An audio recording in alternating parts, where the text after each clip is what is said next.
거래소 지갑에 투자금을 입금하면 가상자산을 구매하는 것처럼 보이는데 사실은 그 가상자산 거래소가 실제로 구매된 것도 아닌 거죠. 안녕하세요. 박리나 변호사입니다. 오늘은 뉴스 하나 전달을 해드리려고 해요.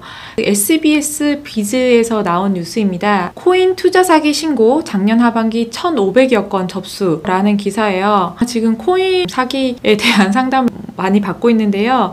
작년에 금감원에 신고된 사건만 1,500여 건이 되었다고 하는 것입니다.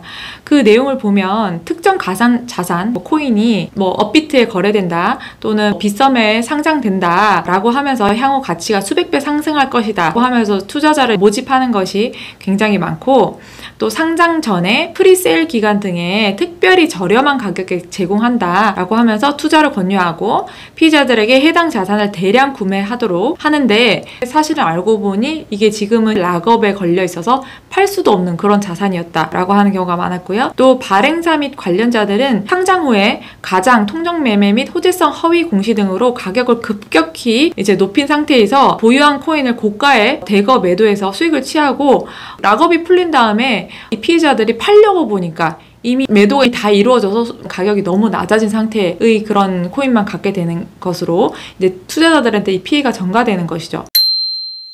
그리고 가상자산 거래소라고 하면서도 사실은 이게 가상자산 거래소가 아니라 가짜 모바일 앱이나 웹사이트였다. 카카오톡 채팅이나 또는 텔레그램 등으로 투자자들을 유도한 그런 사건이 있었죠. 그리고 거래소 지갑에 투자금을 입금하면 가상자산을 구매하는 것처럼 보이는데 사실은 그 가상자산 거래소가 실제로 구매된 것도 아닌 거죠. 그래서 초기에는 소액을 인출할 수 있도록 프로그램을 조작해서 이게 인출이 되네 하면서 말하자면 미끼를 거는 거죠. 그래서 처음에는 인출이 되는 것처럼 하다가 결국에는 큰 금액이 묶여버리는 상황, 이렇게 되는 것이죠. 그래서 이 사람들이 웹페이지상의 데이터를 조작을 해서요, 실제로 거래가 체결되고 차트상 수익이 발생하는 것처럼 웹페이지를 조작을 합니다. 그래서 그런 가짜 사이트로 거래를 할 수 있도록 하고요. 그리고 돈이 벌리네 라고 생각이 되니까 이용자가 투자금을 늘리고 수익이 계속 날 거 아니에요. 그래서 이 수익금을 빼려고 하니까 어떤 이유로든 출금을 거절하고, 또는 이게 양도세가 있으니 양도세를 추가로 입금해라 라고 하면서 추가로 입금을 한다든지, 아니면 그때는 또 접속이 차단되고 웹사이트도 폐지되는 그런 사건도 굉장히 많이 있습니다.